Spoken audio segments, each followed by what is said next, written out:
Good afternoon and a warm welcome to the BBC News at 5. I'm Jane Hill at Windsor Castle, where final preparations have been taking place for Saturday's royal wedding. Well, after intense press speculation for quite a few days, Meghan Markle confirmed this morning that her father will not be here on Saturday. Thomas Markle had been due to walk his daughter down the aisle. But just days before her marriage to Prince Harry, it was announced he would not be here because of ill health. In a statement, Meghan Markle said she had always. Meanwhile, today, the final rehearsals have been taking place to ensure that everything runs smoothly the day after tomorrow. The latest details from our royal correspondent, Nicholas Witchell. Time to end the uncertainty and focus on the wedding. Harry and Meghan travelled up the long walk to Windsor Castle for a private rehearsal ahead of Saturday. A short time earlier, it had finally been confirmed that Thomas Markle will not be at his daughter's wedding. Just 48 hours ahead of the service, Kensington Palace issued this statement from Miss Markle. "Sadly, my father will not be attending our wedding. I have always cared for my father and hope he can be given the space he needs to focus on his health." She thanked people for their support and said she and Harry looked forward to sharing their special day. In Windsor this morning, preparations for Saturday, a rehearsal of the military involvement. It's comparatively modest, around 250 members of the three armed services, the most visible part of which will be the mounted escort provided by Harry's old regiment, the Household Cavalry.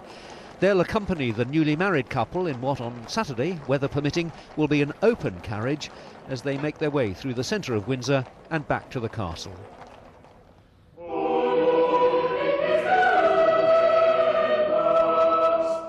Also rehearsing has been the choir of St George's Chapel, and preparing for his role presiding over the wedding service, the Dean of Windsor. My impression is that they love one another very much.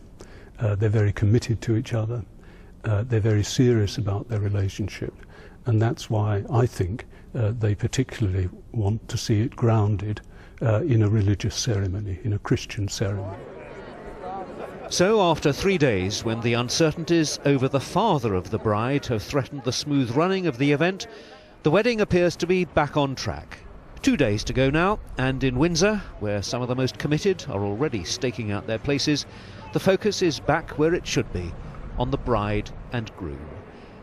Nicholas Witchell, BBC News, Windsor. And our royal correspondent Daniela Relf has been following the day's events here at the castle as well. And a lot of talk, of course, about Meghan Markle's father. But let's, in fact, start with some news about her mother. That's right, Doria Ragland, Meghan Markle's mother. She has met the in-laws, what will be her daughter's in-laws, Prince Charles, Prince of Wales and the Duchess of Cornwall. Yesterday afternoon, we were told she had tea at Clarence House with Charles and Camilla and Meghan and Harry. So she hadn't been long off her flight from LA, so it was a pretty fast turnaround for Doria Ragland, but she obviously went straight to Clarence House and had tea then with Charles and Camilla and Meghan and Harry. So that would have been the first moment she would have got a sort of flavour of what her daughter is marrying into and what life is like in a royal palace. So it would have been quite a moment, clearly, for Doria Ragland. And today we know that Harry and Meghan are in the castle here. It is believed that there is some kind of rehearsal going on in St George's Chapel for the actual wedding ceremony. We don't know with absolute certainty, but there's been some suggestion that the bridesmaids and page boys are here. There's even been perhaps a sighting of Meghan's mother here. The royal standard is flying. We know the Queen is at Windsor Castle. Could she have met the Queen here today as well? So, no certainty on any of that, but we do know that she did meet Prince Charles and Camilla, Duchess of Cornwall, yesterday at Clarence House. And that is quite a moment indeed, isn't it? And, of course, lots of people talking about her again today because that statement, very unusual statement specifically from Meghan Markle herself, talking about her father not coming here for the wedding on Saturday. That's right. I mean, a sad statement in many ways from Meghan Markle, saying that she cared very much for her father, but due to his ill health, he would not be the person here in Windsor on Saturday walking her down the aisle. Very important that it was a statement that came directly from her.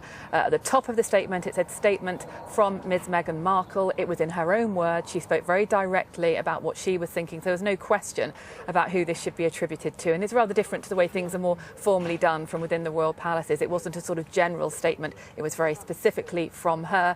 It does leave the question, though, who will walk her down the aisle on Saturday. You have to think that it could well be her mother, Doria Ragland. They have a very close relationship. my sense is that if she wants that to happen, there won't be any sort of concern about protocol or tradition. That will happen. It could, of course, also be the Prince of Wales. She may want to do that. Her new father-in-law walk her down the aisle here at St George's Chapel in Windsor, or she may walk alone. I mean, that is another possibility. Who knows? I would think we may get an answer on that one tomorrow. All right, Daniela, for now, thank you very much indeed. Daniela Ralph. And in fact, I was speaking to Charles Anson, former press secretary to the Queen, a little earlier on this afternoon, and he reminded us here on BBC News that Queen Victoria, after her husband died, walked, in fact, 2 of her daughters down the aisle. He said that's not something that gets talked about very much, but he had that interesting pointer from history. There are many, many places around Windsor where people are gathering, where they can gather on Saturday to watch the events. Let's head to the Long Walk, where people will be gathering. Simon McCoy is there. Simon. Jane, thank you very much. Well, today's royal wedding rehearsal, involving more than 250 military personnel, was following the route of the carriage procession for the newlyweds on Saturday. Let's just have a look at that route in a little more detail.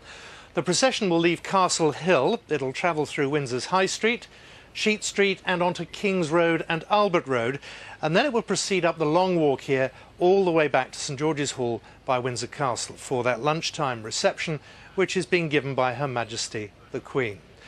Let's talk more about what the feel of the day may well be like. I'm joined now by Warrant Officer Jim Hogg and by Major Spencer Barry Taylor, both from the Life Guards, both men who've served with Prince Harry, and that's why you're going to be there on Saturday. Big day. Yeah, massive day. I served with him back in 2007 as his gunner on a Scimitar armoured fighting vehicle. Conducted lots of training exercises, and having served with him back in 2007, it was an enormous pleasure and something I'm very proud of. And now I'm now going to be stood on the staircase at his wedding.